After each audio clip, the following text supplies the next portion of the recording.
보이스피싱 범죄의 피해액이 갈수록 급증하고 있습니다. 예년에는 한 해 평균 2천억 원을 밑돌았는데 올해 들어서는 지난 10월까지만 해도 3,340억 원, 역대 최대치를 기록했습니다. 앞서 전해드린 대로 고액 아르바이트 구인 광고로 속여서 당장 일자리가 필요한 사람들을 범죄에 가담시키는 사례도 늘고 있습니다. 이웅혁 건국대학교 경찰학과 교수와 한 걸음 더 들어가겠습니다.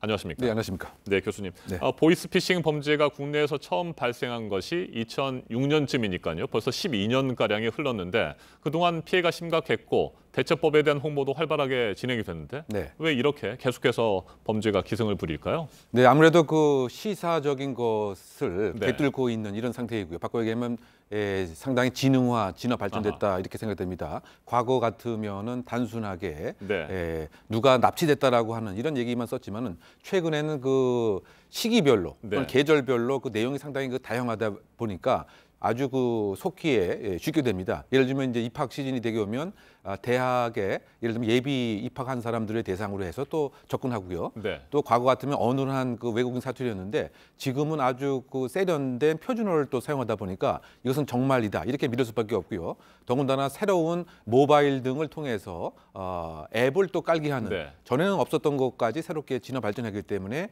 지능화된 모습으로 비록 12년이 지났음에도 불구하고 그 피해액은 점점 증가하고 있고요. 최근에는 2천억을 훨씬 뛰어넘어서 네. 작년 올해까지 보면 3,300억을 더 뛰어넘게 되었습니다. 그만큼 지능화된 탓으로 홍보에도 불구하고 사기 피해자는 계속 발생하는 것이 아닌가 생각됩니다. 네. 말씀해 주신 대로 그 수법이 교묘해지고 지능화되고 있는데 예전에는 그 수사기관을 사칭해서 말이죠. 금융 정보를 빼내는 수준이었잖아요. 최근에는 또 그 경기가 좋지 않다 보니까 저금리 대출을 해주겠다. 뭐 이런 대출 알선 뭐 이런 범죄도 기승을 부리고 있다면서요. 네, 그 이번 그 한 해 동안 약 80%에 네. 그 해당되는 보이스피싱 사건이 대출을 빙자한 것이 그 소재였습니다. 아하. 그만큼 한국 경제가 현재 그 어렵고 그 얘기는 대출을 필요로 하는 네. 잠재적 수요층이 많이 있기 때문에 그와 유사한 전화가 오게 되면은 혹할 수밖에 없고 그 사기꾼들이 요구하는 정보를 제공하는 이런 그 목적이 되었던 것이 아닌가 생각이 되고요. 또 그 기본적인 그 내용을 보게 되면은 현재의 금리를 낮춰주겠다 네. 이런 얘기를 하는가 하면 또는 그 지금의 대출 서비스를 소위 그 정부 지원금으로 바꿔주겠다. 네. 그리고 또 이제 실제로 대출을 해주는 것이 아니고 이름만 그렇게 그럴싸하게 하면서 수수료가 필요하다. 네. 그러니까 개인의 정보가 필요하고 또 어떨 때는 실적이 필요하기 때문에 정보가 일단 필요하다. 이런 식으로 얘기를 하다 보니까 지금 그 80% 이상의 소재가 대출을 빙자한 것으로 밝혀지고 있는 상황입니다. 네, 모바일 메신저를 이용한 메신저 피싱 이건 어떤 수법입니까? 예, 메신저 피싱이라고 하는 것은 그야말로 메시지를 믿기로 해서 네. 사기 행위를 하는 것인데요. 쉽게 얘기하면 이제 카톡이라든가 문자 메시지 등을 통해서 지인을 사칭합니다. 아하. 예를 들면 엄마, 삼촌 이렇게 친근하게 그 부르면서 소액을 요구하는 것이죠. 네. 내가 지금 급박한 그 상황이다. 바꿔 얘기하면 통장에 잘 이체가 안 되기 때문에 바로 3일 뒤에 보내주겠다. 네. 뭐 이렇게 그 이야기를 하면서 또 그 앞에 있었던 그 사진 자체가 네. 소위 말해서 지인과 유사한 모습으로 또 바뀌어 있는 이름도 바뀌게 되다 보니까 받는 사람의 입장에서는 이건 내 조카가 아니야? 아니면 내 지인이 아니야? 그리고 요구하는 액수도 수천만 원이 아니고 예를 들면 90만 원 이하로 쪼개서 요구를 하게 되기 때문에 신뢰에 기초를 해서 여기에 응할 수밖에 없는 이런 무형의 압박감을 느끼게 됩니다. 그래서 이와 같은 메신저 피싱도 최근에 아주 빈발하고 있는 보이스피싱의 한 양태다 이렇게 얘기할 수가 네, 있겠습니다. 그러니까 카카오톡이라든지 메신저를 해킹해서 이 같은 범죄를 저지르는 상황이 되는군요. 그렇죠. 결국은 이제 그 맞춤형식으로 접근을 하고 네.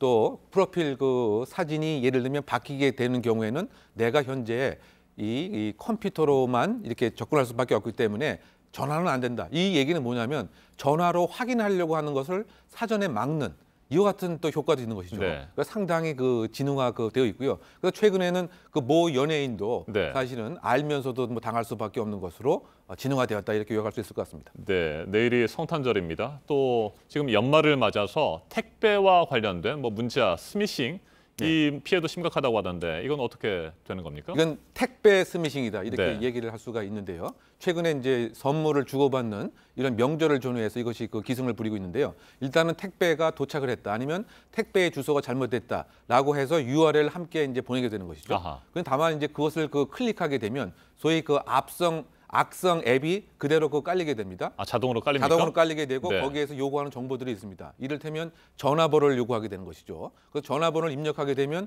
그 다음에 이제 그 인증 메시지가 오게 됩니다. 그래서 그 번호를 누르게 되면 결국 어떻게 되느냐? 전화상의 소액 결제가 이루어지게 되는 결국 이것은 전형적인 이제 그 피싱의 모습인데 다만 택배를 이용한 악성 앱을 이용하기 때문에 택배 스미싱이다 이렇게 지칭하고 있습니다. 네, 애플리케이션을 새롭게 깔려면 개인 기본 정보가 필요하니까 이런 것들을 입력하라고 하면서 정보를 빼낸다는 얘기군요. 네, 그렇죠. 그리고 또 어떤 경우에는 금융 당국의 앱이 깔려지게 됩니다. 네. 그래서 그것을 확인하려고 하면은 전화를 하는 경우도 있겠죠. 그런데 그 전화가 보이스피싱 일당에게 사전 차단되게 되는. 그래서 확인을 해봤더니 여기 맞습니다. 이렇게 얘기해서 또 깜빡 속게 되는 이와 같은 상태이기 때문에 과거에 비해서는 상당히 첨단화, 진흥화된 모습이다. 이렇게 다시 한번 요약할 수가 있을 것 같습니다. 네, 앞서 정혜성 기자와 이주찬 기자의 리포트에서 보셨습니다만 많은 구직자들이 이들 범죄 조직에 잘못 발을 딛는 상황이 발생하고 있습니다. 일자리를 준다고 하니까 뭐 마카오로 넘어가고 외국으로 넘어가서 그런 범죄에 가담하게 되는 상황인데 자기가 모르고 그렇게 가담했다고 하더라도 단순 업무만 했다고 하더라도 법적 처벌을 피할 수 없다는 얘기죠. 그렇죠. 그리고 최근 그 당국에서 이 보이스피싱에 대한 양형과 그 단속의 기준을 상당히 네. 높였습니다. 과거 같으면은 예를 들면 벌금과 집행유예로 끝날 것도 사기죄에 적극적인 공범으로 의율하고요. 또 최근에 들어서는 이것이 하나의 범죄 단체 조직이다. 왜냐하면 일정한 통솔 체계가 분명히 있기 때문에 그래서 최근에는 실형을 피할 수가 없고. 그 얼마 전에 그 판례에 의하면 심지어 그 징역 9년까지 이렇게 처한 경우도 있고요. 네. 더군다나 지금 같은 경우에는 이것이 단순한 범죄 조직이라기보다는 한 기업 조직으로 발전했습니다. 왜냐하면 이와 같이 이제 청년들을 사전에 그 뽑을 때도 아예 그 직역별로 정확히 뽑는 거죠. 예를 들면 금융 전문, 아하. 아니면 이제 수사 전문. 그래서 정확한 용어를 알고 있는가 이것까지도 사실은 파악을 해서 뽑고요. 그다음에 이제 합숙을 하는 그 단계에서 심지어 시나리오를 80가지를 준비합니다. 네. 그래서 80가지를 철저히 암기하도록 하고 그 피해자와 대화하는 과정에서 속칭 밀고 당긴다고 얘기하지 않습니까? 어떻게 하면 밀당을 잘할 수 있는가에 대한 시나리오를 암기를 하는. 그래서 실적이 높이게 되면 인센티브까지 네. 주게 되고 또 담당 팀장이 있고 그래서 마치 그 중소기업으로의 모습으로까지 발전된 이것이 지금 보이스피싱 조직의 특징이다 이렇게 얘기할 수 있을 것 같습니다. 네, 일자리를 미끼로 한 보이스피싱 범죄 조직에 현혹에 절대 빠져서는 안 될 것 같습니다. 알겠습니다. 여기까지 듣죠. 이웅혁 교수님 말씀해 드렸습니다. 네, 감사합니다.